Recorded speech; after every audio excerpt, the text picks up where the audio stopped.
Oh yeah, oh yeah, oh yeah. What up, y'all?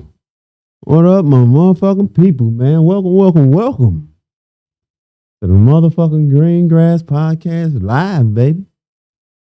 Yeah, y'all know I have to jump on this motherfucker, do a whole nother live episode. It's the goddamn weekend, man. I've been for the past like hour and a half, man. I've been busy, man, rearranging shit, man. Especially like with my software and cameras and shit, man.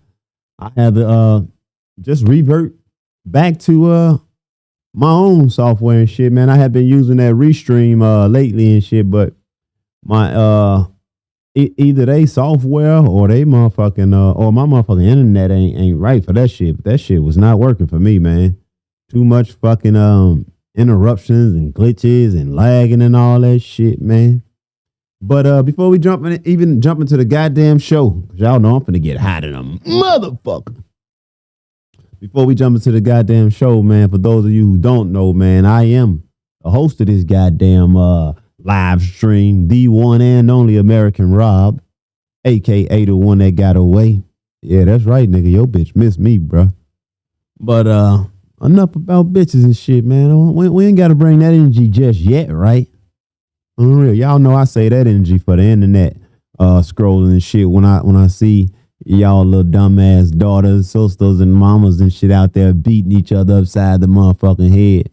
For those of you who ain't see that motherfucking live stream yesterday, man, the shit that I saw yesterday, man, with all them black folks jumping on that one young black girl, and then a nigga had the nerve to run up and drop kick the motherfucking kid. For those of you who ain't seen that goddamn video, go look at it. Because anytime I ever worry about how the fuck you motherfuckers feel about the shit that I say and that I talk about, man, my mind is going to revert back to that goddamn video. Y'all forgive me, man. I hear some weird noise.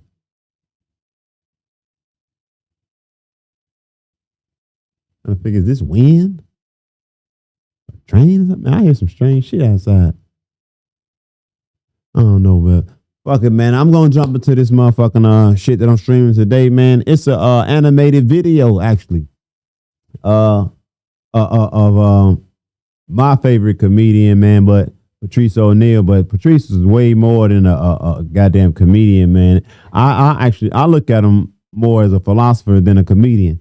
To me, he's just a philosopher who happened to be funny sometimes and shit. He was just one of the realest motherfuckers who I won't ever say who's in Hollywood, because he ain't fuck with Hollywood, and Hollywood ain't really fuck with him too much. But let's jump into it. Patrice O'Neal on these animations. Ooh, wrong one. My bad. Thank God ain't no naked bitches on that couch. Let's go. I remember telling this joke, and a phone book a couple years comes ago. flying on the stage. Patrice threw a phone book at me. All you heard was, and you sit back, it hits the floor. And Patrice said, "Read it. There's better material in it than what you're saying now." Hold on 1 minute. Before I get to this motherfucking show, I want to show y'all this motherfucker, my little joint, how it actually works. It's actual peace pipe and shit, man. You can put your little CBD or wax or weed, whatever you smoke, to each his own, man. I don't get into other people's business and shit. Let me stop now. I'm in all y'all business. Fuck your business. But y'all see, I got to jump in that good.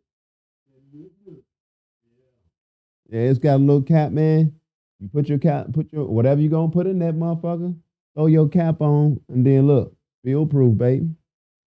Feel proof. Look at me doing all this promo and shit. I actually got a whole lot of cannabis related products and shit, man, that I'm gonna drop soon. Like I said, over the Christmas holiday when I drop the actual podcast and shit, man. So y'all make sure y'all stay tuned. Make sure you go over to the X app, formerly Twitter. Make sure you go over to Twitter and subscribe to my channel. I'm trying to tell you, I will not be dropping my podcast on Facebook or Instagram or none of that. The best you might catch is a clip or something. Y'all know that's just to bring in some viewers to show what a nigga about. But let me stop yapping and go ahead and get back into the show. But head on over to motherfucking Twitter or formerly Twitter, the X app. Head on over to the X app and subscribe to the channel, man. I'm telling you, you don't want to miss this. For real. Got my partner coming out from overseas. Yeah, man. Sunday we probably gonna do a little live stream, man. Give y'all a little taste of what me and my man's vibe is all about and shit. Give y'all an idea of what's to come and shit. But we're gonna get into it. Let's go. Crowd starts laughing. The legend of Patrice, the great one.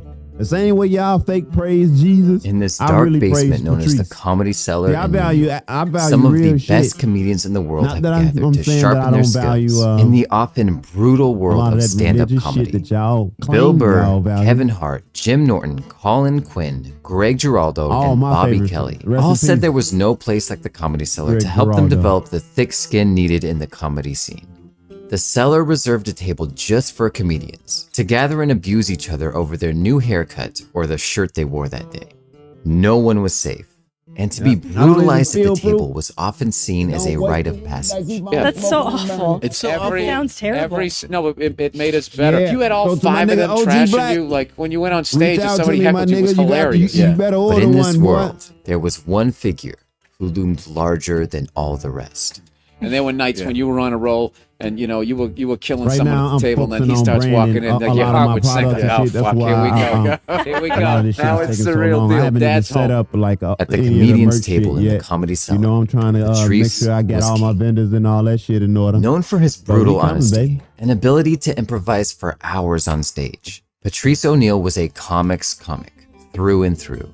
He was the definition of no fucks given. And this attitude not only made him incredibly respected by his peers, but also translated into some of the greatest stand-up comedy the world has ever seen. If you give a lie detector test to a man and a woman and ask them the same questions, man, we would pass them both up to a point where it's like, hey, ask a woman, you love your man, you love your family, you love your home, you love what you built. Yep. All right. You see Brad Pitt or Denzel Washington or whatever standing there, would you risk everything you built with your man just to sleep with him? And women, look, they'll go, nah, I wouldn't. And they'll pass the test. They'll be like, they look good, but I wouldn't. Ask guys the same thing, boom, love your woman, the kids, the house. Yeah. All right, you see that girl passed out behind the dumpster? That ain't gonna work for me.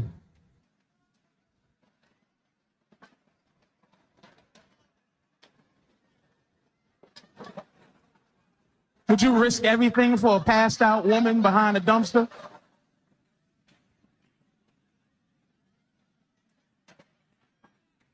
I don't want to, but look at her with garbage on. She looks so cute with garbage on her.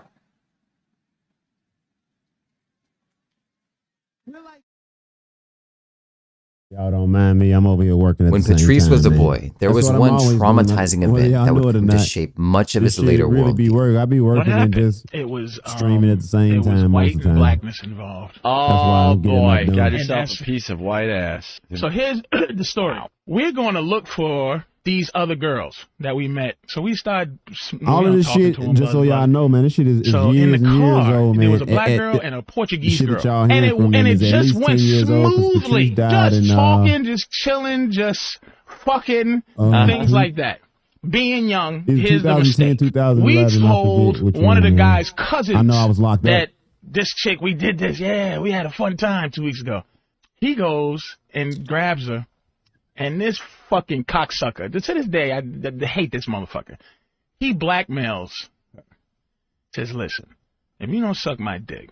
Oh, no. I'm going to tell everybody. She sucked his dick. After she sucked his dick, she runs through school. She goes into her big brother's classroom who goes to the same school. He gets up, and he's chasing that motherfucker around school. Wow. Trying to kill him. They get him in office. She goes, he raped me. And then she goes, uh-oh. Uh-oh. And I got raped in Boston 2 weeks ago. Oh, no. What? Oh, no. What? That's why I love my mother like I don't love anybody else. And when I told her it was a white girl, she went, oh, man. I was in the trunk of a car heading to a state unknown. How'd you guys get off? Didn't get off. You didn't? Didn't get off. I was 16. She was 15. But we admitted, yeah, we fucked her. Yeah. But it's 16, 15. And that's statutory. That was statutory. That's it. How long? 2 months. Wow. O'Neal would remain haunted by the swiftness with which his whole life could be destroyed by a stereotype. Patrice fought back, not by running from the stereotypes, but by reshaping them. Patrice saw the inherent friction caused by our cultural histories and backgrounds, but he was of the philosophy that we can choose to find the funny in our differences, instead of being so damn angry all the time. I hate how much fun black people can have racially, man. It's just, I can say anything I goddamn want racially. And white people have to sit there and take it. You know, I am evil, yes. It's like, come on, man. Black people ain't getting no money for slavery. We ain't gonna get reparations. What we did have is language. We got to say anything we want, the way we want, which is the reparations, which is the fact that I can say cracker all day and everybody goes, but because that was my payoff. Where Patrice undoubtedly left his most unique mark was on the topic of women and relationships. And this also happened to be where his words caused the most friction. Patrice, you're full of bullshit. Mm-hmm. Mm-hmm. You know that? Yeah. Let me ask you a question. Here's a question. Here's a good, serious question. Okay, ladies, if you didn't have a vagina, like say it was a terrible train accident, right? And the doctor was like, we have to remove your pussy right away or you're going to die. How would you keep your man past, you get a 2-month guilty, I can't leave the bitch right away because you just lost a pussy in a train accident. How would you keep your man past that if you didn't have a vagina?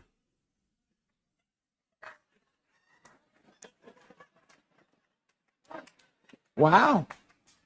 Nothing? You can talk. You can talk. Suck his dick. Okay. Mouth. Asshole. Okay, great. You see what I'm saying? Now, I've been getting pussy beamed the whole show, right? But I give women the opportunity to say, I'm going to make myself worth more. But you just classified yourself as a series of holes. But you know, I'm supposed to treat you special, but you're just a bunch of holes for yourself. No one said learn how to play Xbox, learn how to play pool, tell better stories, get another bitch that got a pussy to come on in. Much of comedy is tiptoeing the line of what the audience finds acceptable. Then Patrice came along and took a 300-pound cannonball dive past that line. And yet, no matter how far he pushed, he could always win the audience back. He was a master at pulling you into his reality and making you see things from his point of view, even if you completely disagreed with what he was saying. The great thing about watching that HBO half hour is that it's all like every bit starts with like provoking, unlikable statements. He says something and they're like, huh, and then he kills with that. It's amazing. He's fucking... No. It was the Socratic method according to Patrice. If you came at him without a firm grasp of who you are and what you stand for, he was going to destroy your entire existence. That's where I get it from. And along the way, force you into self-examination. I learned it from Patrice, like, shit, what's that, 15 years ago? And the term reality distortion field was coined at Apple in 1981 to describe Steve Jobs, who with a mix of bravado, charisma, charm, and utter dickishness was able to convince himself and others that almost anything was possible. This idea works in a negative way as well. If you are intimidated by someone, they will pick up on it, and very often they will use it to push you around. This idea is perfectly captured in a story Patrice told about being robbed as a boy. This is why I'm so angry. I'm so quick and angry. Because the guy had been texting me all the way that night. We was playing basketball. And just some dude was around, just bumping into everybody. Okay, it's called the punk test. So, like, it's like 5 phases. I bump into you. Then it's like a step on your foot. Then it's like a hard pinch. He goes, hey, yo. I said, uh-oh. So I tried to be hardcore. Right away. I tried to be hardcore, but he had already given me the punk test. I failed miserably. He didn't need a gun at that point, but he knew it. He already knew. This moment taught him a valuable lesson. Where most people go their entire lives terrified of confrontation, Patrice decided to lean into it. He was able to talk about race and sex in a way nobody else could, even in comedy clubs, because he was a master at disarming people. First, because he knew himself inside and out, and was completely comfortable telling people about his suitcase of glass dildos, or his time spent in prison. And second, because his incredible sense of humor could shut down any anger you feel towards him. A violent act of hitting her in the back of her head, her body, It's called a donkey punch. which will then...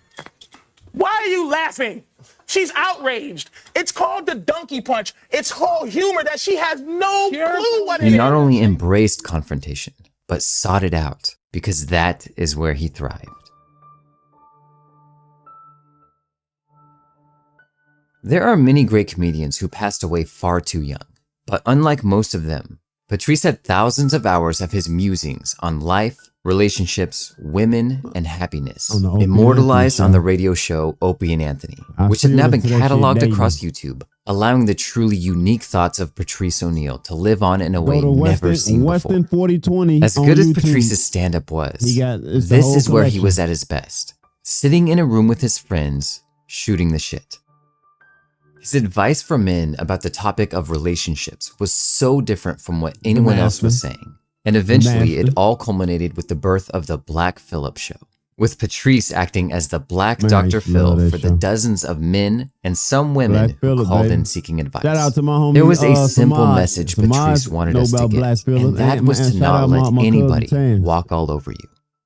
For all the talk of toxic masculinity in society today, way more men are struggling to assert themselves than ever before. While the entire world is out there trying to tell you where your value as a man comes from, Patrice was the one person to come along and say that it is your own happiness that comes first, before everything else. I didn't even check the if you spend your life trying to please others, you will only make yourself and everyone around you miserable.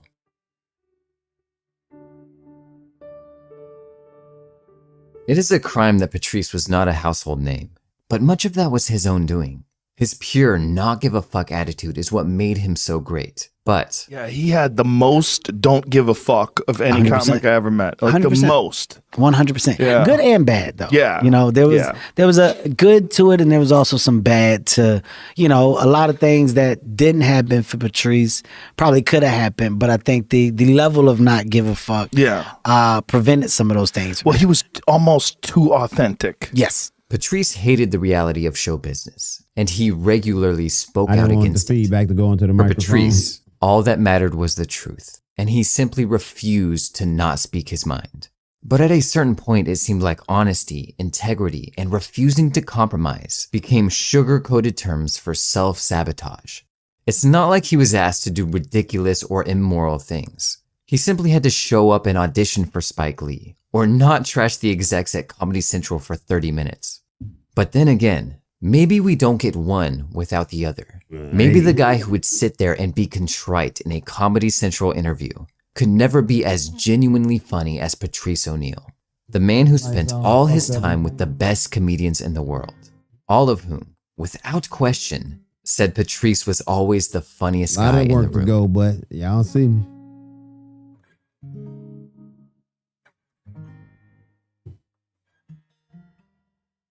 Bo Burnham. Fuck Bo Burnham.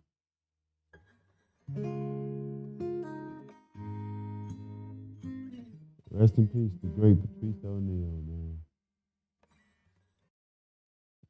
Those are y'all, these are ones I'll be listening to on a daily basis. At Weston 4020. Patrice O'Neal, just in time for Mel Gibson, tape number 4. Sit down, brother, man.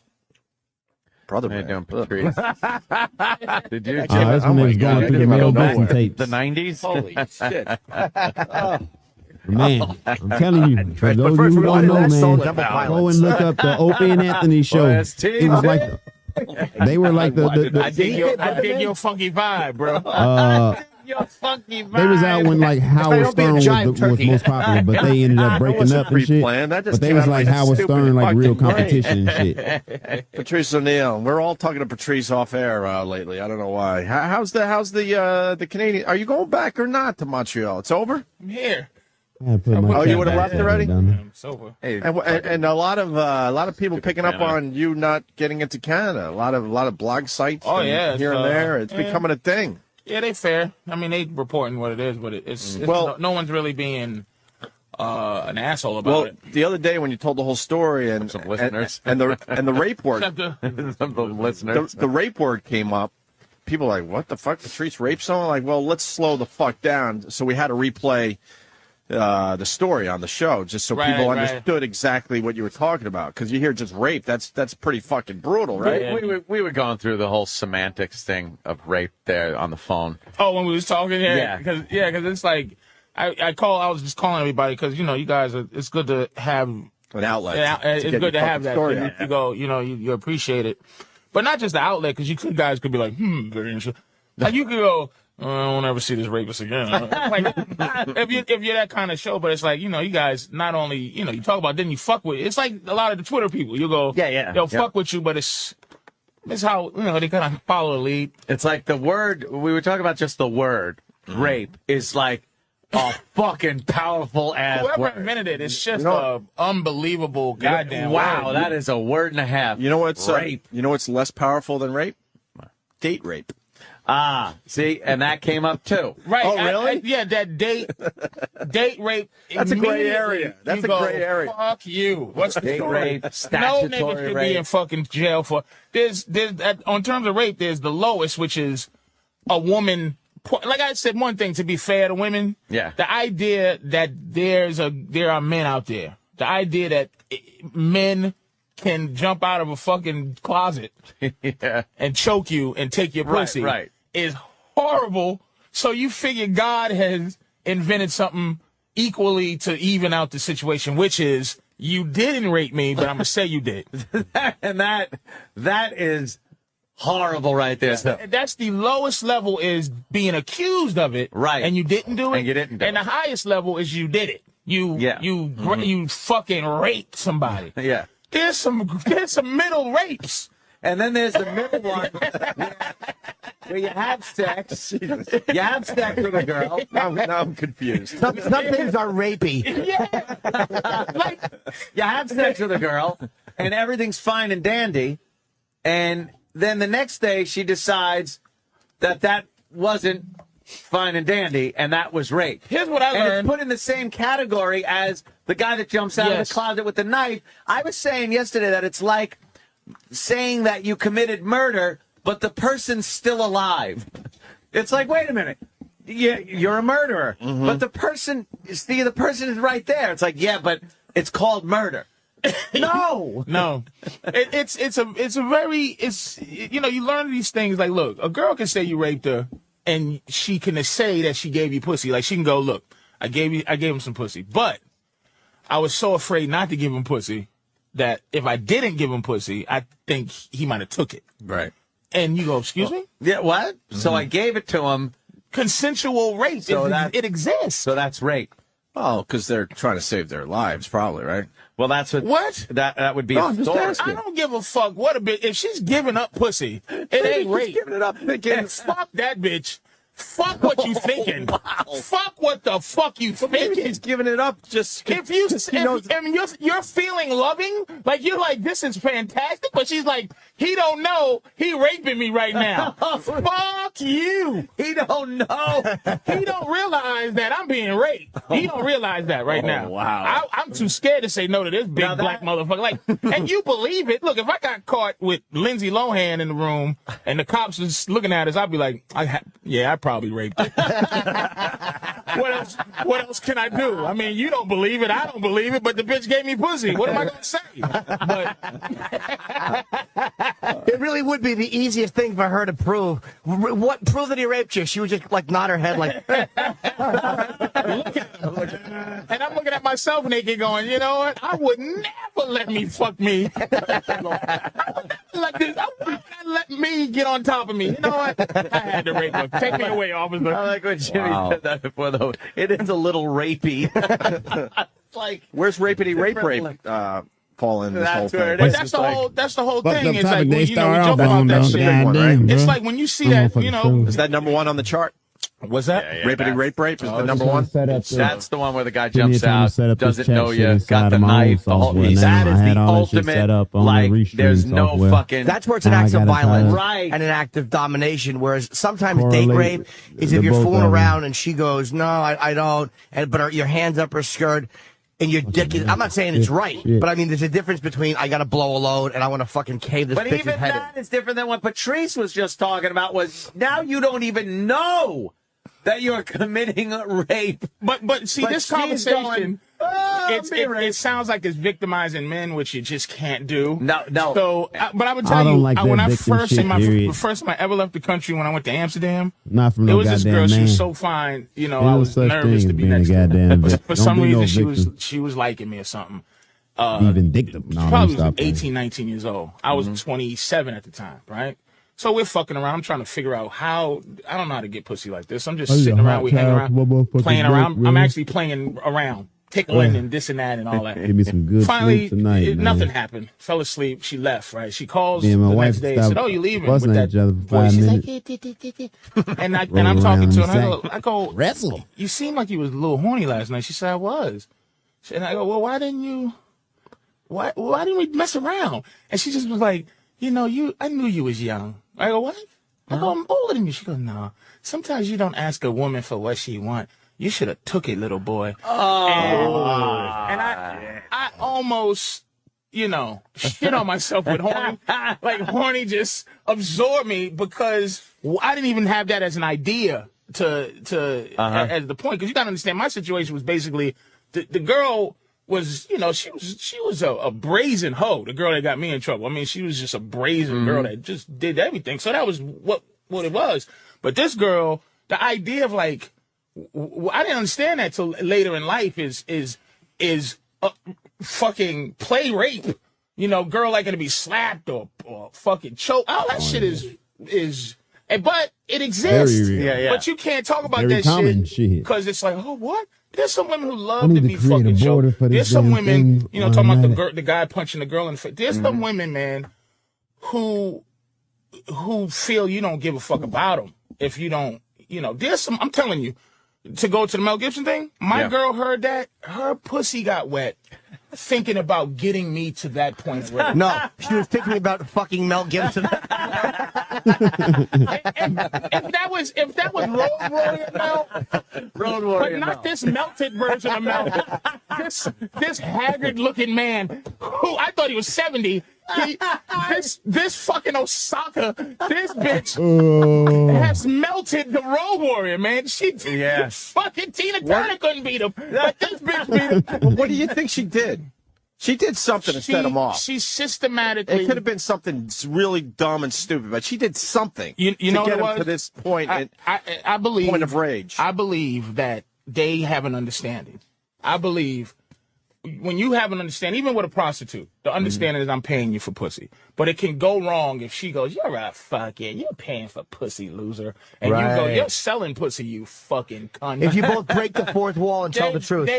She broke the fucking using cunt wall, and then he broke you are a using cunt. She's a using cunt, but she did something using cunty. Yeah. What do you think it is? He said it. He alluded to it. He paid for her ridiculous music career. Dumb music. He probably sings like Yoko Ono or some does. We heard some of her. Yeah, we got it. We heard some of her. Hundreds of thousands because he's just supporting her. It's loungy music. It's like James Bond type of music to start a James Bond movie. She's a good-looking, baby-carrying dick sucker. who welched on her deal. Who are you, Mel Gibson? She welched on her deal. You think she was? She became. She started thinking she was more than mommy. More than what she really this is. episode, There to take this a punch. motherfucking stream If ain't that for kids. motherfucker didn't get nominated for Apocalypto, she was there to get kicked right in her pussy. All of a sudden, ouchie, it hurts. It's like, bitch, you are here to get kicked in the pussy here. You suck my dick. He was a fucking pet. But I think. Go ahead, Jimmy. No. Go. Well, I want to get into tape 4, but go. I think Mel also. Don't forget he was married for 28 years. I'm sure he'd probably. I would guess he had fucked. I mean, maybe he was a faithful guy. I don't know. But when you're married for that many years through the success of your career, I think Mel is a little out of practice with dealing with these chicks. But he probably read this chick like Mel. Had he been fucking a bunch of different broads all along and getting in and out of relationships, probably never would have had this happen. Yeah. This is the first one out of 28 years. She's a hot, younger piece of ass. Why would he have a kid with her? He's a dumb motherfucker. Exactly. Because he welched too. He fucking liked her. Yeah. This is what happened. They ended up liking each other. Right. He tried to destroy what she is. A fucking a man, a fucking kept woman. Yeah. Which is, no one keeps a woman with kids. Like, a kept woman is not a woman with kids. You fall for a woman with kids. You know what I mean? You don't go in and go, I'm going to just take care of you. And because you have to gallivant all around the world with this bitch. This is in first class. This is my hot chick. She gets on the plane with sunglasses. And she has a Louis Vuitton bag and her dog, and she's a cunt, and he's sitting there all disheveled and old, and he's a fucking idiot. And it's like, he fell for her. She fell for my him. trips to Florida. She welched and he welched, and then because he didn't need to have a kid with her. He has 8 or 9 kids. I think he played her out. Yeah. He usually comes in the face, but one day he felt connected. And said, "What the hell?" Got her pregnant and said, "I love you." He fucking slipped up, and then she said, "I love you too, Melvin." And then fucking they had this kid, and they probably holding it up with 2 fingers by the collar, like, ew. And the baby's just turning around slowly in a circle in his hand, like, what is this? They're both looking at it, pushing it with their feet. Like, what is this thing we did? And now it's like, yuck. Now he's in hell. Now it's what is this thing we did?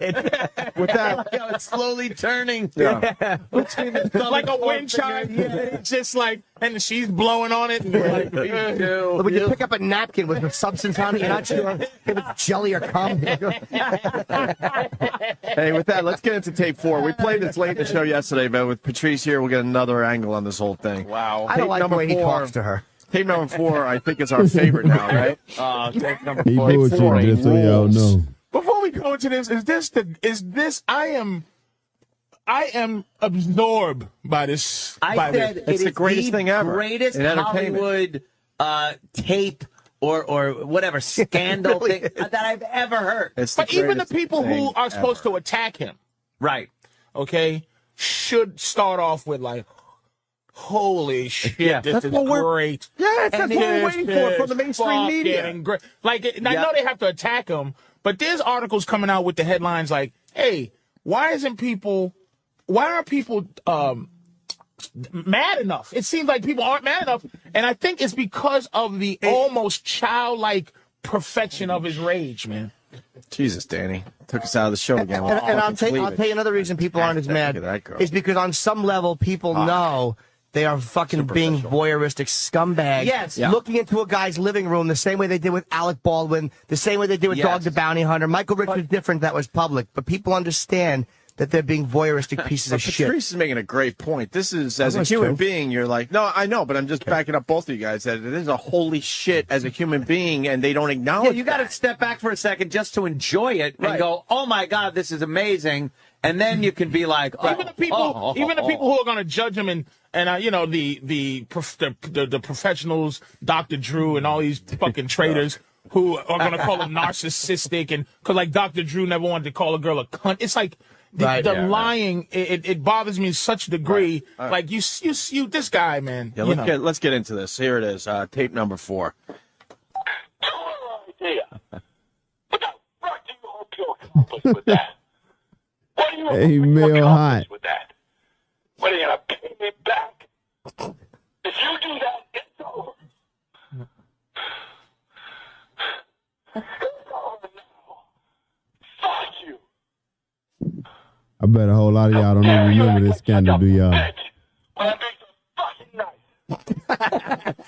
When I'm being so fucking nice. fucking nice. Oh, that looks like a problem. Huh? that surveillance tape looks like a problem. Someone with a gun to their head and four African-American gentlemen holding guns. Where was that? Man, that ain't for me, man. Yeah. I don't know. I ain't never liked that. That looked scary. I was just like a mustache. He, by the way, me and Patrice were talking about this. I don't like them handlebars and shit. He must be in the best shape, Mel Gibson, because anyone would have just had a stroke and died. Oh, with the heavy breathing and the screaming like that? Like Screaming. That, I couldn't yell like that without fainting, just for the lack of blood in your head. What are you talking about? The first hour of the show, you were yelling like that. Not quite. I wasn't Mel mad. You was play emotion, and it still could probably raise your. Yeah. You just get to the point where it's like, I want to make my point, so I'll yell it 4 times. I was doing Mel Gibson impressions. You talk to people, and it's just like you're laughing. You know, you're talking with your friends. Yeah. Jesus, you hear me? It's like, ugh. And you do that even fake. It's like you go, oh wait, hyperventilating. You're fucking you get lightheaded. How he's doing this without a blood vessel just fucking bursting? Male's on man, but he's still. Even in his, this is accepting your responsibility. Even in his rage, he would calm down if he just accepted what he did. If he just goes, I'm right now, I'm trying to hold on to my dominance in the relationship. She at some point, and my girl, she's been around a long time. I used to be completely she's enamored, and I'm like king fucking whatever, and. After a while, your bitch starts to go, look at this fat idiot. And you're fighting to maintain her looking at you like, the same. Right. Because you don't look at her the same. She don't look at you the same. So, but you try to at least keep that kind of coolness. But Oksana discovered something to make her go, look at you. Yeah. You're not Mad Max anymore. You're not even Riggs. You're Edge of Darkness, and you suck. You're the man with 2 faces and one of them's wrinkled. Yes. Look at you. You got fucking hair plugs. Your hair's dry. I've been watching Mel Gibson. He's not.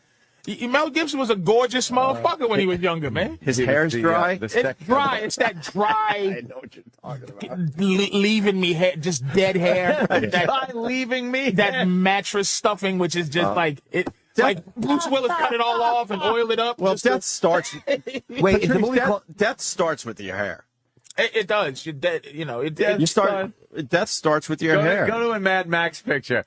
It's all moisturized. Look at that. It's shiny. Mel Gibson's beautiful, man. There's conditioner in there. Look at it. His hair in that. That's some moist hair right there. He could do a Pantene commercial. That's moist. He could do a fucking Pantene commercial. And that's just from being in Australia. Just Australian hair. Right. He probably put some fucking some koala shit on his head every morning, and it looked good. Eucalyptus oil.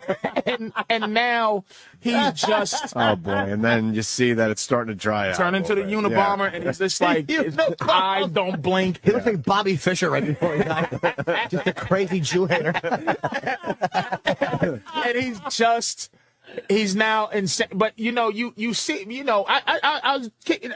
My girl says immediately. Oh shit! Just more black people fighting on the news and getting into trouble. This is It's like a court date though. Somebody's attacking a suspect. court date ends in brawl. I don't know. It's just on. I heard the whole thing, but it's a very interesting thing when you can be rational. When you can be a little rational, and on all levels, even with this thing, the Mel Gibson thing, race. Yeah. What I realized is there's a few shepherds and a whole lot of sheep, and the shepherds are really battling for position to control people who just want to go bah, bah, bah. Yes. I'm trying real hard to beat a shepherd. Dude, I'm telling you, it's just you hear it where you look. I as black person, man, There's a lot of things on a street level. Right. I think black people touch you negatively on just a ground level. You don't fear white people on a ground level. Even if you know a guy's a fucking skinhead, you almost go, he ain't gonna do shit right now. He's not gonna just shoot me. I don't think so. I don't think so. Yeah. But you see a few black teenagers walking down the street, you get nervous, like, oh man, these motherfuckers are just gonna kill me. Absolutely. Or they're gonna rob me, and not only rob me. Please understand that here's my watch. Don't kill me. I want to live to fucking try to find another watch. And then figure out a way for you not to steal it. It's like, just don't fucking kill me, motherfucker. On a grassroots level, you see a black girl working at McDonald's, you just go, God damn it. It's a grassroots kind of niceness that I don't, but here's the thing, to not vilify black people, it's something you go, what is it? Why is this motherfucker so willing to kill me? It's not just animals. It's like, that's not it. But then white people on a certain level, we're in fear of white people on a social level, the police, courts, this, that, and the third, and you feel like, so white people relate to that, and then black people relate to another thing. But at the same time, there's only, like when you said Marconi invented this and all that, the radio, there's that one motherfucker invented the radio, and white people think they all have the ability to invent the radio. There's a lot of dumb fucking white people. It's a great point. And there's a lot of fucking criminal niggas. Fucking great. And there's some crazy dumb crackers and there's some crazy dumb niggas. But for some reason, we all just. I'm just watching some poor white guy get a gun put to his head by and these two are laughing. And they don't know. No one's taught them that there's video cameras everywhere now. Everywhere. Everywhere. Look at that guy's fucking got that thing cocked. He's ready. And he will use it. Of course he will. Yeah. He will take this. He will shoot.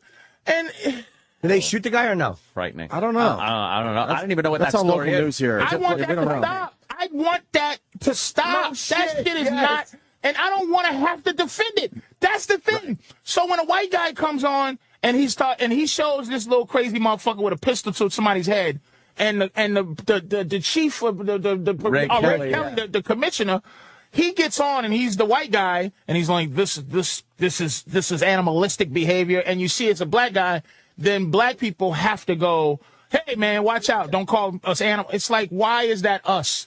Can we please say that that's not me? You know why? It never was. But you guys are all put in this position because of organizations like the NAACP and these pseudo leaders that will never come out and fucking criticize that. They'll never say Bill Cosby has been called an Uncle Tom. Have you ever heard Rush Limbaugh or anybody who's presumed to be a racist? Like, he's just as nutty on the other end. That's what I'm saying. You've never heard him. Because white people don't have to be defended. Like, when you do some silly shit, if a white guy was doing some silly shit, he did it. Well, child molester, serial killer. You don't relate white that, but but no, you don't. You dismiss. You can dismiss your criminals away from your immediate group. Even silly things, like if I'm a silly motherfucker, I'm really a silly motherfucker. I like being silly. Yeah. But silly ain't the thing. For black people, you get robbed. People are silly. You never see five fucking Crips. Look at these silly geese. Yeah, look at them. Look at these motherfuckers giggling. I bet they're going to suck him with some improv. It really, there can't be a black Jim Carrey. Because niggas will go, look at this dancing Uncle Tom, dancing foolery. Yeah. Look at this foolery. And then they'll show pictures that I don't have access to of fucking Stepin Fetchit doing the tap like I want to do. I'm like, wow, that's a cool tap. And I don't have a history book, so I didn't know fucking Rochester had look at it, make us eat watermelon. Oh, Rochester. And it's like you go, oh man, I'm not doing, that's just where my heart is. But you have to be. I think it's something because it's the minority of black people and the disproportionate amount of crime in that minority. Like, that's why it's looked at like, oh boy, they're at it again. Because it's a small group. It's a big group in a small group. Well, let me ask you a question. Mm-hmm. After slavery, right? Because slavery is the most important thing in here. I think it's just something that none of us understand what slavery did. There's a few intellectuals that do understand, but let's be honest here. Yeah. After slavery was over, because you have some history, what the fuck did we do? Like, why after slavery, white people didn't just go, hey man, let's be honest, you got fucked over pretty bad. Listen, you have the choice to go to Liberia. We created this African thing, and they go, well, there's no fans and there's no ice. I do enjoy this. I do enjoy the fact that you made diamonds to be something precious. This is great. I didn't know. To me, whatever diamonds, and diamonds, by the way, is useless. Like you was talking about resources. Yeah. Diamonds are only to show. I mean, the only people that use diamonds for the way we think they are villains from science movies will go, we have to steal the Tanzanian diamond and put it in the laser so we can destroy New Mexico. But in reality, it's just a shiny thing. Right. And a raw diamond is nothing. I don't even know why they have said fuck. I think because in Europe there was nothing but death, disease, and everything. So and cold and everything. Like I believe in evolution. I was listening to Cooper. He don't believe in that. Yeah. I believe in evolution. That explains Chinese people's eyes, black people's skin, white people's skin, and attitudes. White people had to be a little more ruthless and inventive. You could be lazy and relax in Africa with your dick hanging out, with hay on your dick, as you say. Yeah. Because I just look around and I go, I'm hungry. Oh shit, there goes something. I mean, in Europe, it was you were in the bubonic plague had to make you a very hard person. Yeah. I mean, intrinsically, that had to go from person to person when they're just dumping watching boxes your family rotting away of dead from fleas. Yeah. So you go, okay, I'm going to build these ships because we have to find places, and then everything. Wow, if I shine this up, or this is the hardest substance I've ever seen. Like all kind of shit like that. But so when black people came here and it's like, go back to Africa, really, to me, I am, and look, I'll listen to people that try to change my mind. I am removed from Africa. I think that I think black people in this country are brand new creatures who have to figure out what we are and then go on. Because I don't think that the part of Africa, I think we got the worst parts of Africans. We kill each other. Africans are the worst black-on-black crime motherfuckers I've ever seen. Some crazy genocide. Some genocidal, I'm going to chop up baby. Look at black people don't chop up their babies and shit. Crips do not chop up Blood's babies. But the baby's left alive crying. Like the cops is in there, they hold the black, the baby live. It's like that's it. We got some Hutus and some Tutsis though. That tribal shit. All of that shit is Africans, man. I don't look at them motherfuckers that's selling them Coach bags and go, "This is my brother from back in." Because they're closer to Africa than me. I'm like, fuck you, motherfucker. I like English. Of the motherfuckers. I listen to African talk. Who sold my ancestors? English, but we gotta go. Fuck them. I love these I tell them all the time, man. We ain't them motherfuckers ain't nothing. Hell no, them not them thing enemies.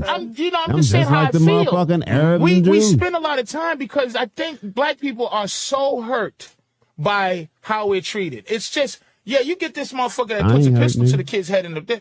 But that's not a representation of. I'm telling you, man. We are. The thing I think about is black people aren't insurgents, man. We really should be we should have white people under siege. We should be sneaking from behind. It should be improvised explosives. We should be flying shit into buildings. Apparently, you've never seen Seal and Heidi Klum together. That's the only revenge we can get. That fucking African smashing Heidi Klum.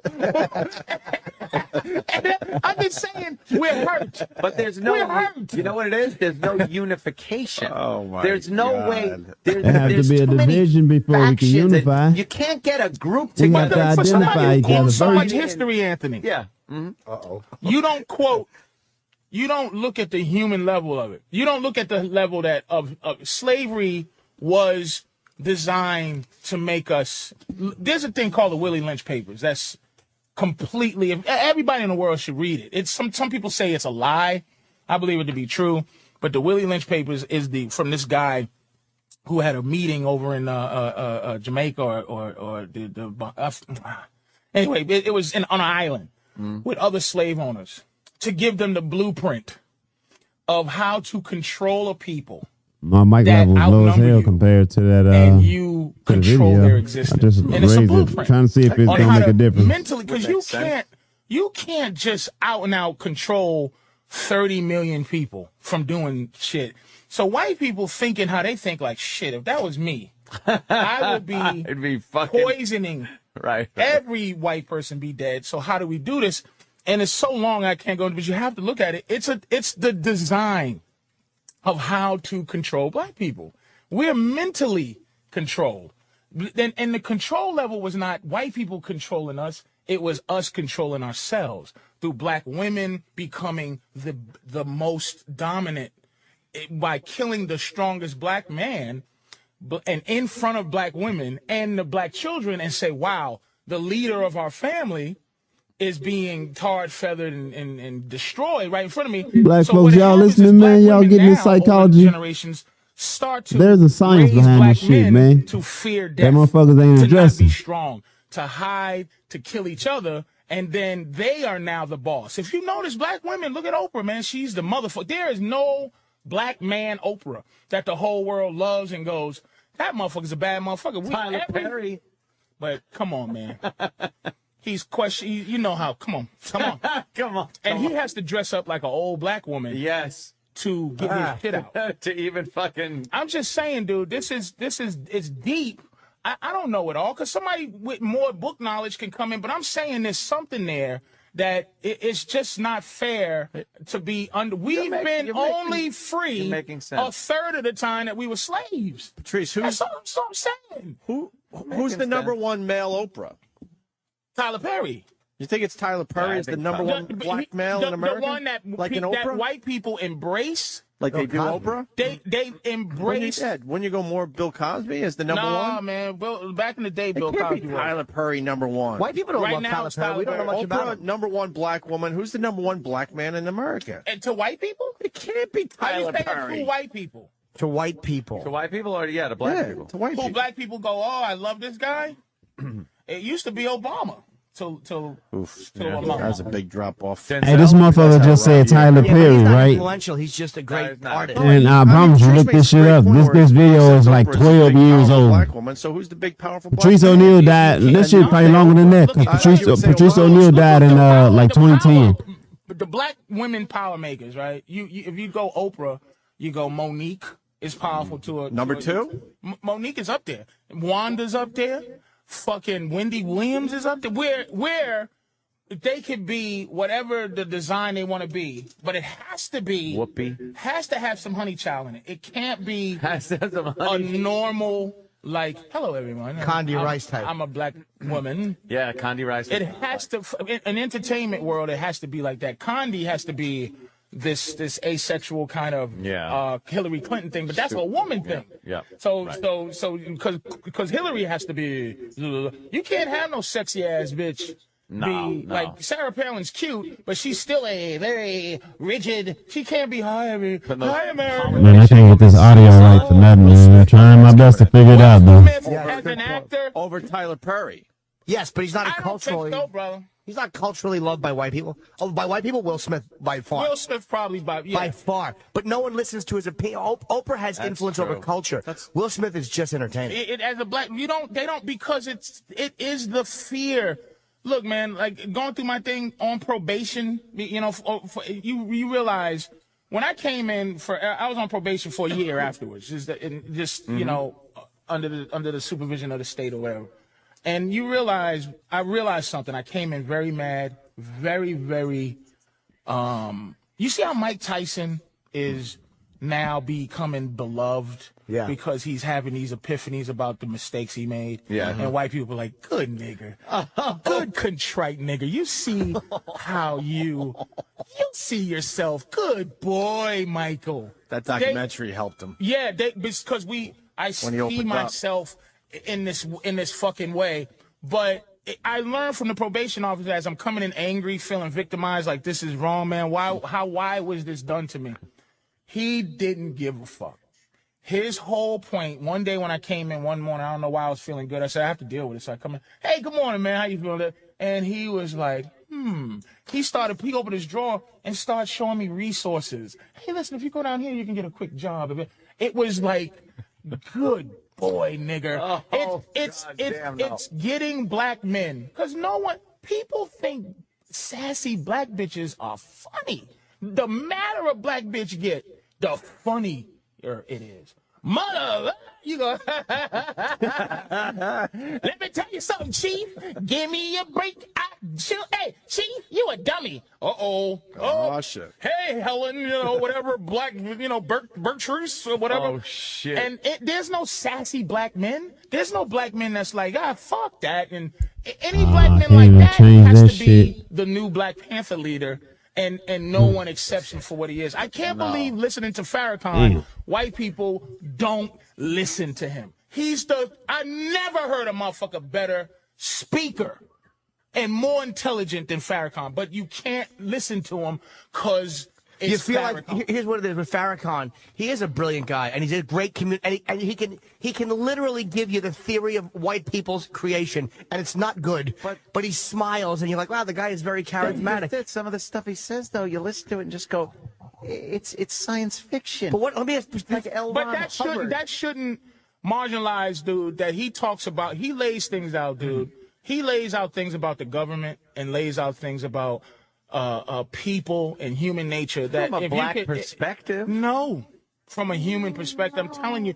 Look it's a rhythm thing. It's a rhythm thing because Joel Osteen says he's a really charismatic kid. He says some interesting shit.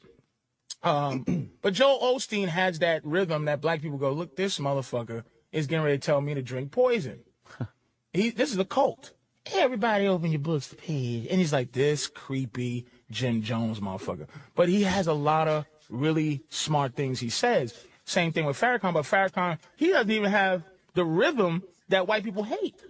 He doesn't have it. It's just you have to hate him. Any black man has a sense of strength, white people are trained to hate that motherfucker. Farrakhan over there, Farrakhan over the years has said some pretty inflammatory. Farrakhan has a lot. He has, but he has to be a black leader.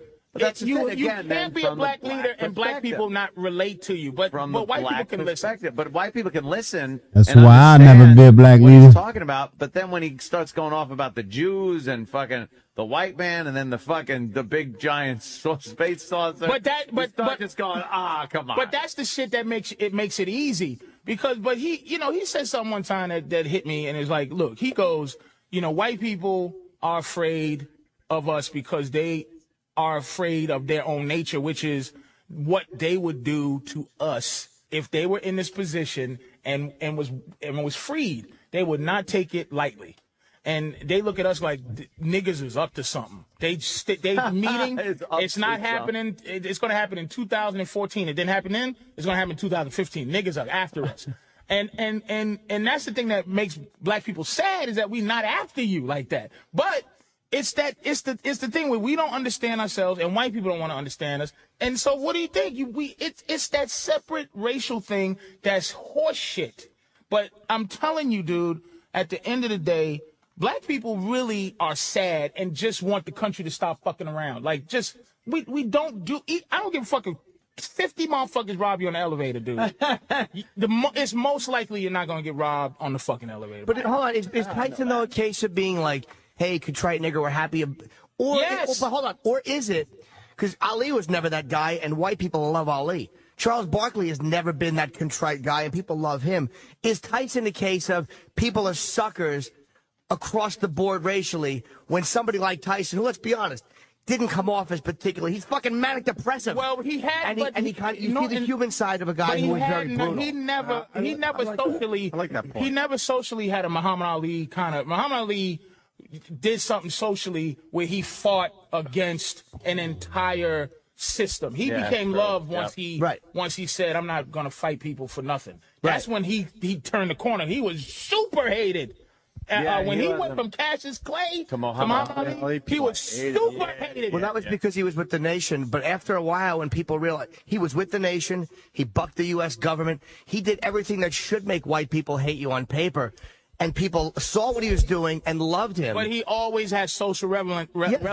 Yeah. Mike Tyson people were scared of him the same way you're scared of pit bulls. Just a rich nigga that will kill you with his fists and raping bitches. And knocking niggas out. But kill him. Get rid of him. As soon as you see that pit bull crying, though, you're gonna cut. You're gonna. You go, good dog, because you still wouldn't pet him until you pull out his fang. Well, he bit Evander Holyfield's ear off. Yeah. Like you watch Tyson do things. You as was a a sports street-level figure. guy. I love Tyson. But see, we got to get into the movie talk. That movie, none of us realized that was in Tyson to open up like that. And that's what made black people didn't look at that. Black people knew that. The only thing we knew about Tyson is, like you're saying, he bit Evander. White people knew. Fucking No one knew that. Black people knew. You knew that Tyson had a heart. You knew his humanity. Mic test. As a black Mic person. test, 1, 2, It wasn't 3. a surprise. I'm trying to tell you. All right, where did you learn that? This living where black people are mentally. White people don't have to live with where where you get we your are. info as a black guy that Tyson has a heart? There was no info. It's the things that he did. It's the pain of what he is, and you look at it. You saw it in the Robin Givens interview. Robin Givens interview. Oh, where he's just sitting there and you he's beating him up? You saw that this guy was in pain. You see it. You felt it. You fucking felt it. I saw it and too, I'm saying, black people, that's the thing with, a lot of black people, and this is growing up, why I wish I had a better vocabulary, because growing up, if you spoke a certain way, you were white. If you had access to too many vocabulary words, Mic test, 1, 2, 3. The word egregious, I say it a lot. If you fucking say it, nigga, fuck you. They used to make fun of Tyson because he used to use those big words out of context or whatever. But he used them wrong. But it's a thing in us where intelligence is looked down upon, happiness is looked down. It's a rough thing that white people can just dismiss as anthropology. But these crazy niggas. You're saying that Whitey needed a movie to realize that Tyson... To realize Tyson was the person. And now white people are going, good boy, Tyson. Now we're going to open up all the things for you. Now that you can't box anymore and you're 44, we're going to open up wonderful movies like The Hangover. Come here. Come here, Tyson. He didn't need to be in that movie. Good boy. That movie would have... But it's good to see Tyson being silly. Right. The side we like, nigga, come here. Nigga. That's what y'all do. I don't think so. I don't know if I Not agree. with Tyson. All right, Dude, I fine. love Mike Tyson. I love Mike Tyson. I love Tyson. And you always knew there was a humanity to him. But when a guy is only showing you that, and again, that can be any athlete or any guy who's in a brutal sport, it's like that's going to be people's perception of you as a public. It was like in the ring, he didn't just knock people out and be a tough guy. He bit. No other fighter has ever bitten a piece of another fighter off.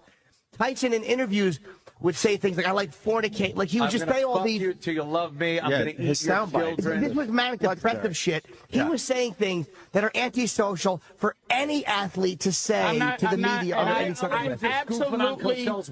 absolutely agree on that level, man. I'm not arguing that. I'm saying the way white people think. Again, being from Boston, man. See, if you live in New York, you can actually live separatist.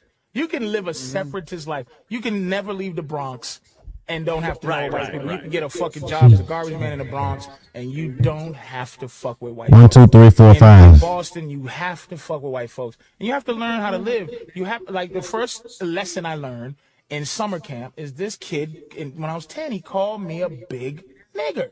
And I went, that's what I'm supposed to do. Roar! You call me nigga. So I'm running around like the mummy. And then they essentially throw me out the camp and he gives me a little wink like, you know how. Gotcha. And I said, I can't let that ever happen. I just can't I have to learn how to never let that happen. Yeah. So I had to learn how to be annoying to white people other than scaring them. Wow. Well, I want to congratulate Patrice. It's rare somebody achieves their goal in such a 100%.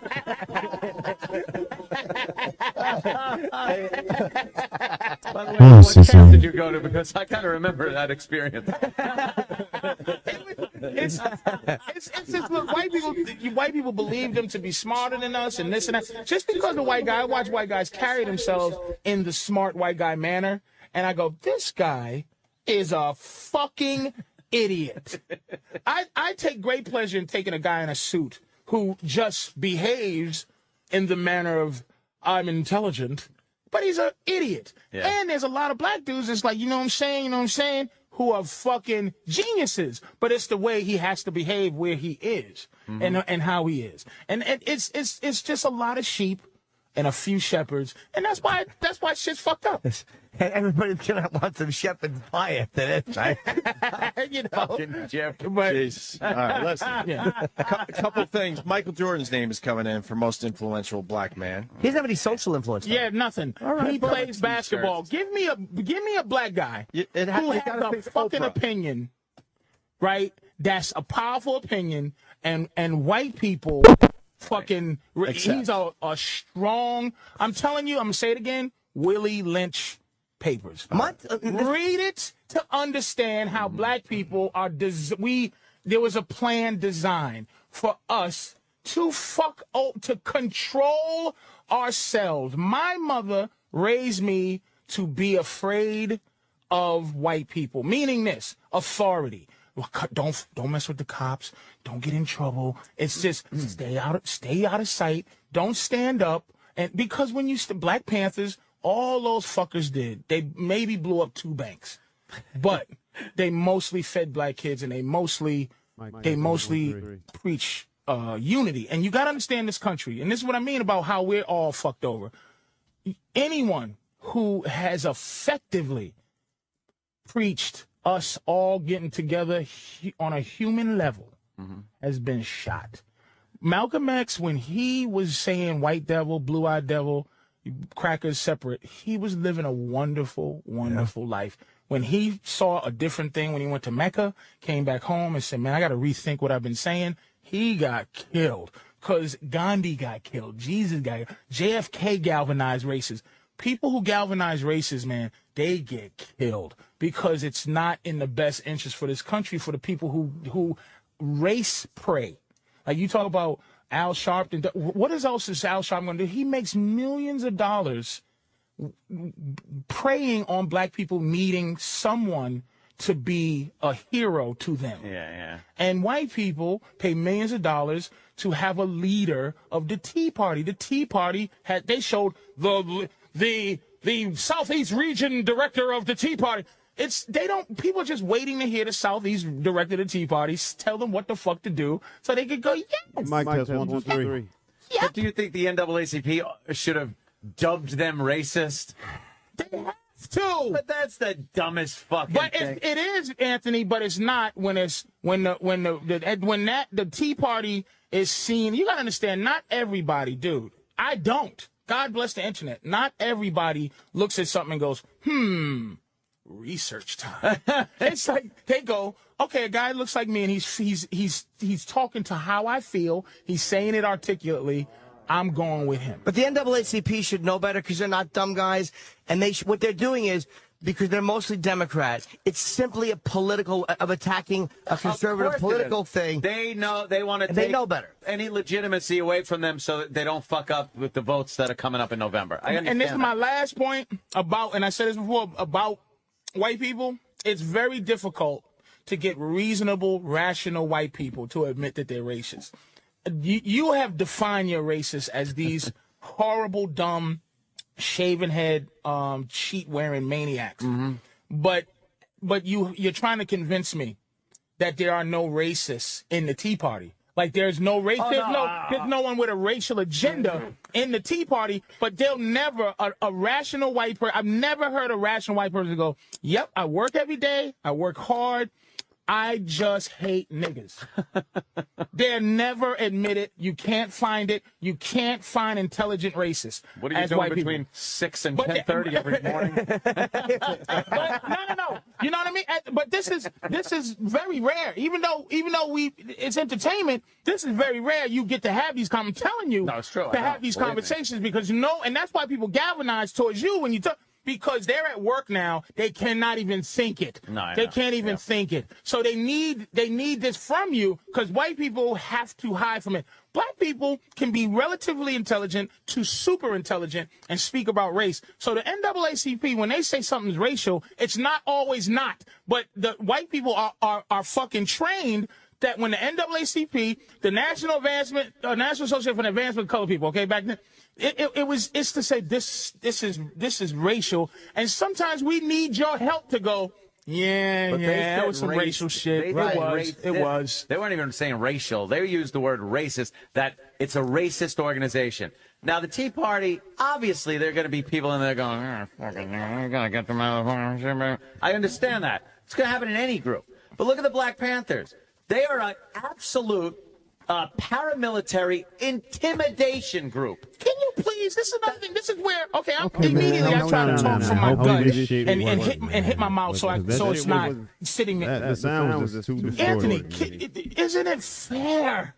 I got like 30 seconds delay on you, so I have to wait. That's all you got. You think I'm trying to say that they aren't entitled to do that? How can you say with the Ku Klux Klan existing in America that there can't be a Black Panther? But don't try to make it different. Don't have the news go, well, thank God they're there to protect the black people, and then go, oh, the KKK. Oh, but the Black Panthers, and this sounds apologists, but the Black Panthers are there in fucking retaliation or reference or anything. Nothing black people do is not in reference to reaction. We have to create these things for reaction. If niggas got jobs when you didn't have to give niggas jobs, there wouldn't have to be affirmative action if a nigga could get a job. Just fucking say that. Why the fuck? We got to sound like we crazy when we talk race because white people will not go, boy, are we fucked up. If you could and say, man, we're going to try better something, but it's always, no, look at you. You sold slaves. When I had to research that shit, like about us selling, I go, holy shit. Because when white people said that, I would just suck my teeth. But the fact being roots was incorrect. White people could not have gone in the jungle and hunted niggas like squirrels. They had to have them there ready. So that was the facts. But at the same time, I'm going to think of other ways to vilify white people because I can't join in to say what we did, we helped. But we did because we're human. So now we get this racial shit, and that's the thing that fucks everybody up, man. But I'm not saying, Steve, a lot of people have this misconception that I'm saying, well, the new Black Panther movement, that ought to be abolished. They're terrible. Why are these? They're just angry and that's not. Fine. Fucking put your black suits on, your berets, go out. Well, fucking and the guy doesn't have a black suit or a fucking beret. What? This guy has a fucking. Look at this fucking guy. He's white. He's one leader. This nigga. Fat Joe is leading the NAACP. Fat Joe and a diet. He really is awful. This is our leader. Our leader. Is the listen? If he's now I gotta give you a fucking intro. He looks like Bob Kelly. Robert Kelly with hair. You know what, dude? You take your bean pie, you throw your bag. Look at the white faces who just ain't fucking. It's like, look, but you see him. He's a culmination of what we go through. A guy that looks like that, who's embracing black people, Bob Kelly, because he has to be black. Yeah. Because some slave master tiptoed and raped the shit out of his great-great-grandmother. Raped the shit out of her. What's a rapey rape? It was fucking nigga. It wasn't even the term rape, but rape probably was a good term back then. Fucking Jeremiah, I just raped the shit out this nigga. Delicious. Give me a sandwich. And we look I don't have African black.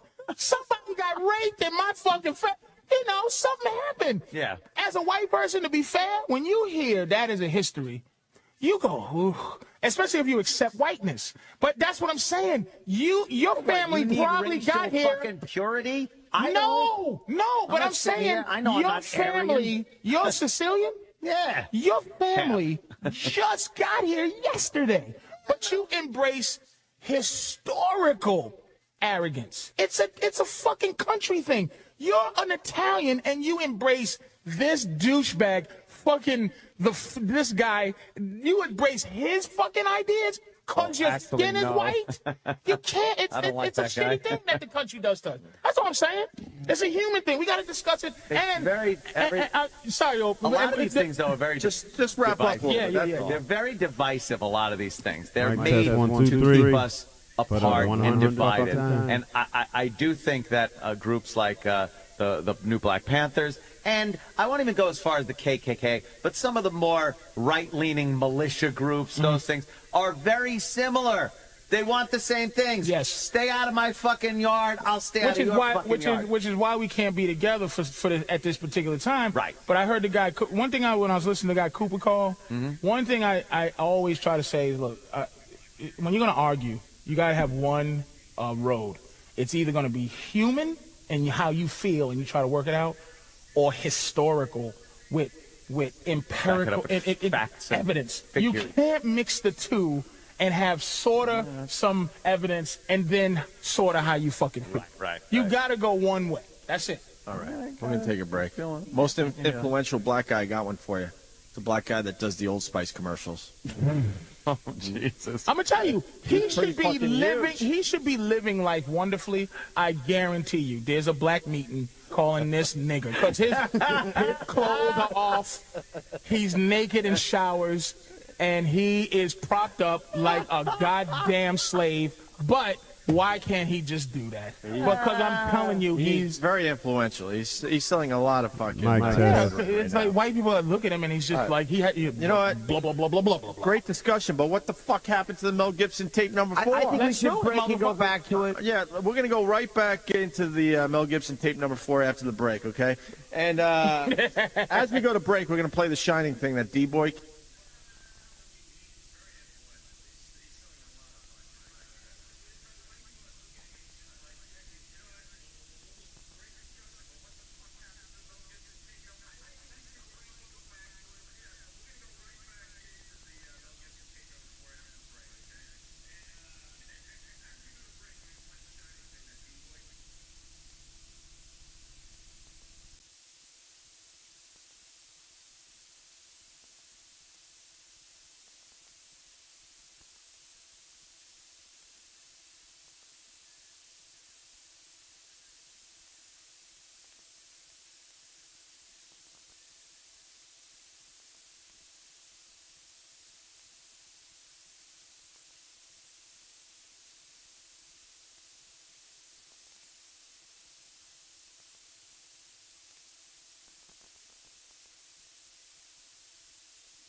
Came up with. That shit's funny, man. And fucking whatwouldtylerdurdendo.com put it on the fucking front page today. That shit's hilarious. That's a big hit for the Opie and Anthony show, D-Boy. In wrapping up, I just want to, you're right about people who galvanize races are killed.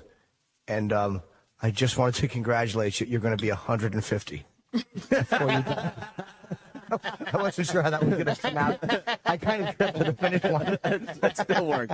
WWPDD.com if you want to hear this again, but here it is on our show right now. D-Boy's Mel Gibson Shining thing. Fucking embarrassment to me. You look like a fucking bitch on heat. And if you get raped by a pack of niggers, it'll be your fault. Yes. All right? What are you talking about? I don't believe you anymore. I don't trust you. I don't love you. I just want to go back to my room. I don't love you. Okay? But I don't want you anymore. I'm very confused. Fucking listen to me. I just need a chance to think things over. Listen to my fucking listen. Listen to what you do to me. You make my life fucking difficult. Look at me.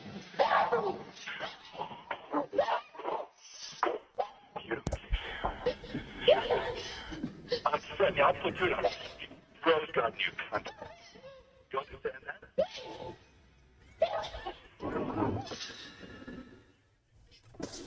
Opie and Anthony Show. Serious XM. Damn show is flying by today. Patrice O'Neal in studio. Now, we're going to get right into the Mel Gibson tape. Yeah. Tape number 4. We played it late in the show yesterday. We're going to play it again here so we can really enjoy it and get Patrice's take on it. And then Sam runs down the hall during the break and goes, tape number 5 being released at 9:30 this morning. No fucking And you know that way. the Today Show led today by saying, are these tapes real? They're even confused. Like, at this point, are these fucking tapes real? It's doing too much damage. And we believe on this show that they have to be real. But they're questioning it because it's so unbelievable to everybody. I have Mel Gibson from Australia on the phone. We'll talk to him. And also, the remix is coming in like crazy from one person. D-Boy is becoming a international star at this point. D-Boy's amazing. His shining remix is on whatwould We just played it for you. But now we got Tiger Let's Woods. see how we're sounding now. Wow. We got Dog the Bounty Hunter calling Mel Gibson. So we got a lot of shit to do. So we should jump right into tape number 4 here so we can play the remixes after that, okay? Let's hear Mel Gibson. This is tape number 4. And tape number 5 coming out in about an hour, and we'll certainly play it as soon as we get it. But first, tape number 4 once again. What do you hoping to accomplish with that? What are you going to pay back? If you do that, it's over.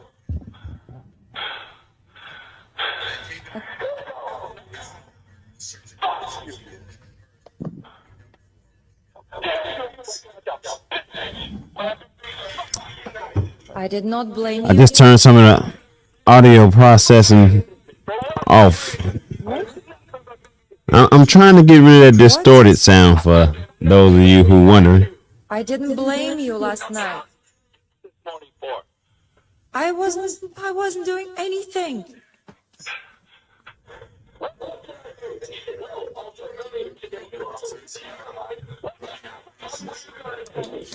Mel is being a little unreasonable. We've been saying it all along. We're amazed that Mel Gibson has to put up with this shit. He's Mel He's Mel fucking Gibson. But it's the old Mel Gibson now. Oh yeah, with the dry hair. I forgot. Not Road Warrior. Not the Mad Max. Mad Max. His hair's a little dry. I wasn't going to say about any earlier today. It's just, I was going to say about last night. That's all. How we sounding now?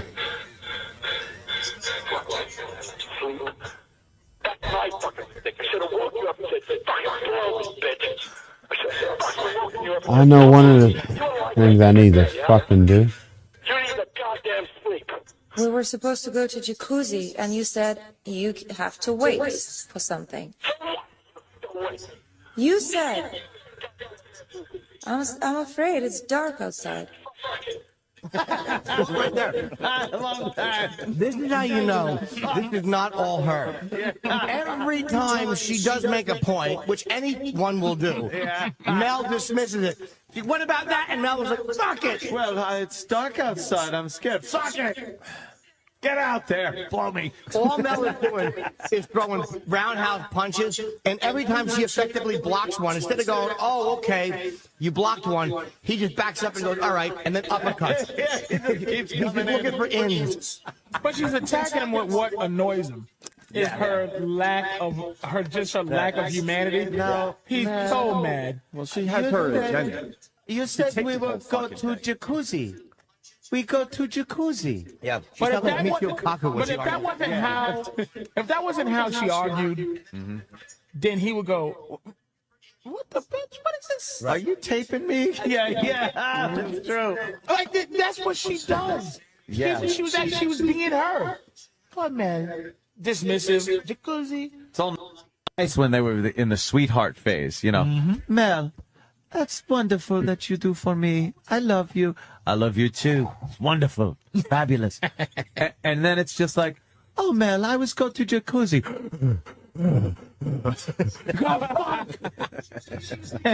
Why would that be a problem? I don't know. He's mad though. He's mad about the jacuzzi. Fucking mad. She started getting rights. somewhere in that relationship. She slowly got her rights, and he lost it, but he didn't catch. Okay, I cleared that audio up. Is it any better with the voice? He went, woke up oh and my God. She had rights. Oh my God, she's got rights. Yeah. I just waited for you. I waited and waited till I fell asleep, and then.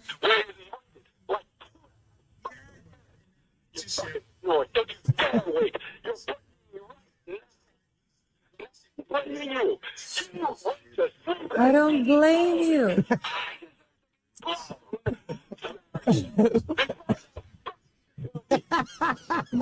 It's the greatest thing ever said by a man, right there. To be blown first before I challenge you.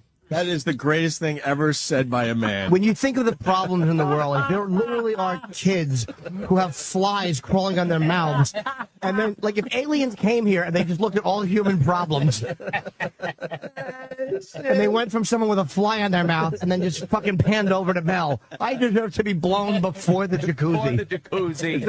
Is this greater than one step for... Oh my God, one small step for man, one giant leap one for mankind. small Of course. That line is right up there. Right up there? Yeah.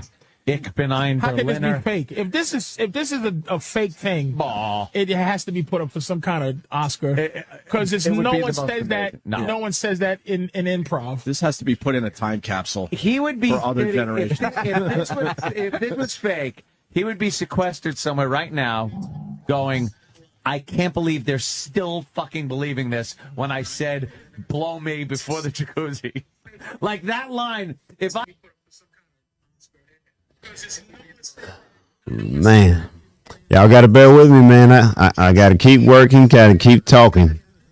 Even though I'm obviously right now not in a fucking talking mood.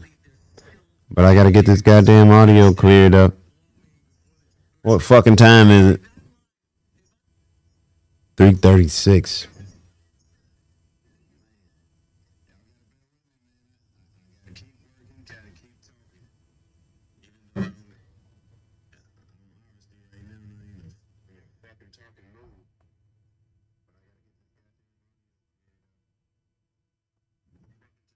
Mic test, 1, 2, 3.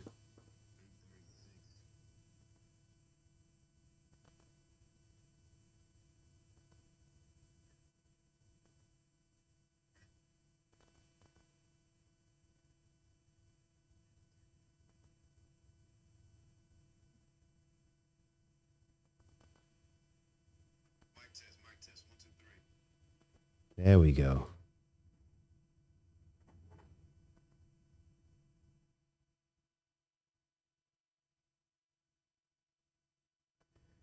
Okay, I think I got it now, man. Do I sound clear now, man? God damn, boy, y'all see?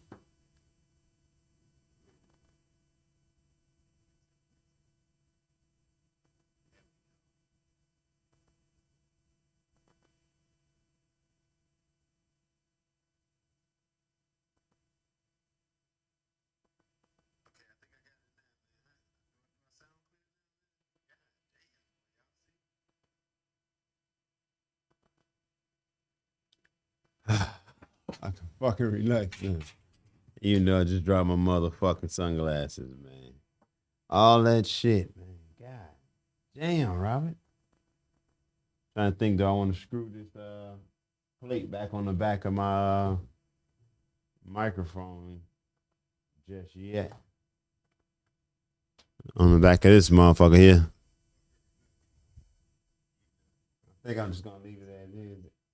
That way I can access it when I need it, and I just put this shit in the drawer.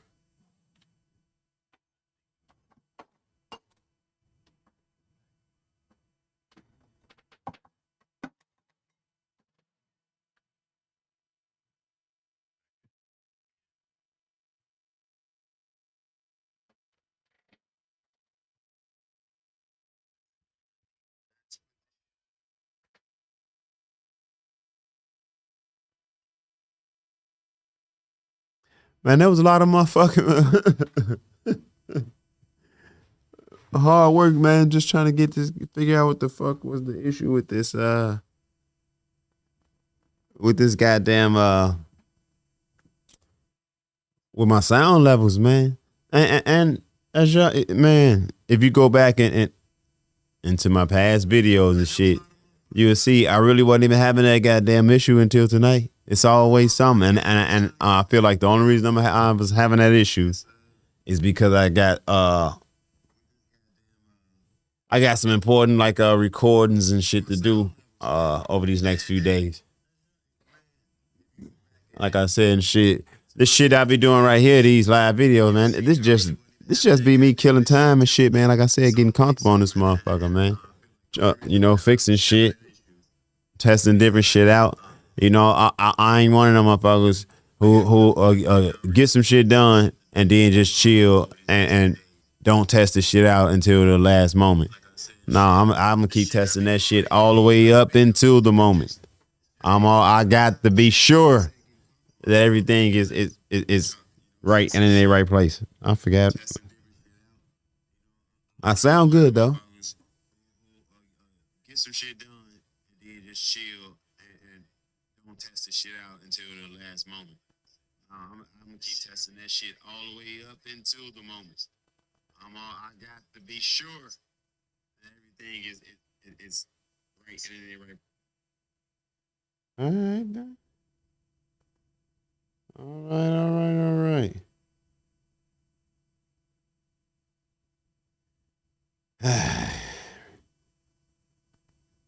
Make my round.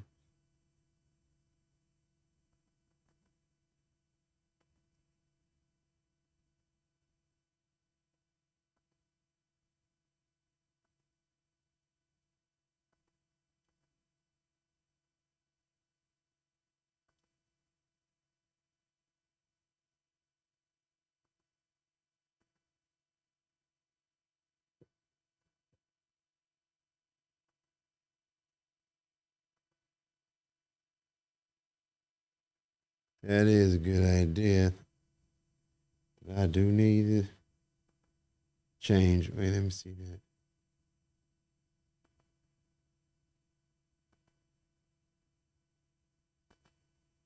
Washington was not the first president of the United States. In fact, the first president of the United States was John Hanson. The new country was actually formed on March 1st, 1781, with the adoption of the Articles of Confederation.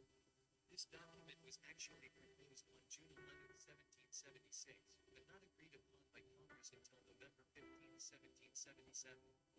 Once the signing took place in 1781, a president was needed to run the country. John Hanson was chosen unanimously by the Congress, which includes George Washington. In fact, all the other potential candidates refused to run against him, as he was a major player in the Revolution and an extremely influential member.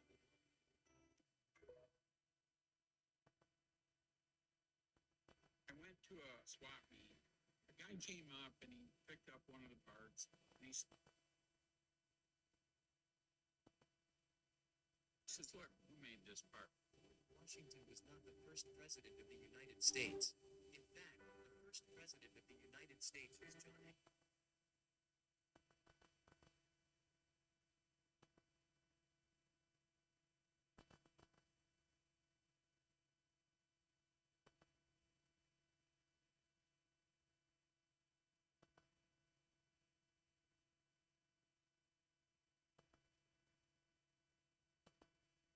President of the United States was John Hanson. The new country was actually formed on March 1st, 1781, with the adoption of the Articles of Confederation.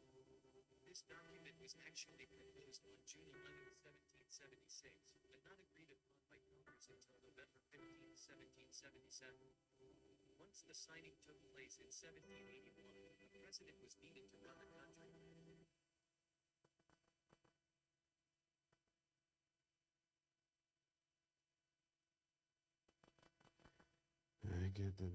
Check on my chess game real quick. I knew you was gonna try to pull that bullshit, bro.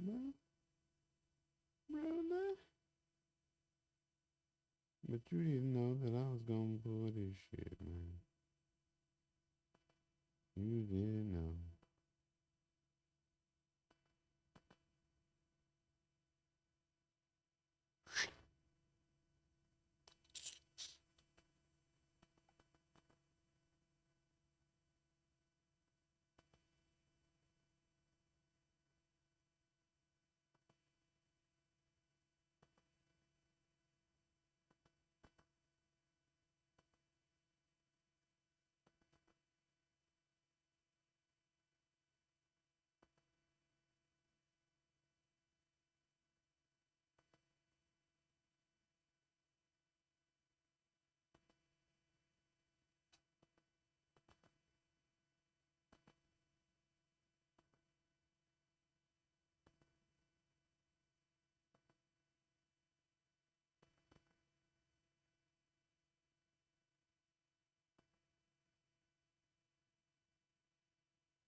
Got caught up in my chess game for a second, man.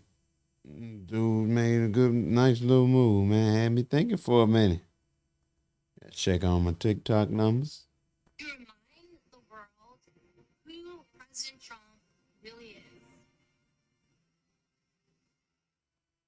Let me tell you what Donald Trump has done that's so unthinkable. President Trump will go through the newspaper and read stories about people who are dealing with tragedies, and he will clip out those stories. Man, I should have listened to that. He will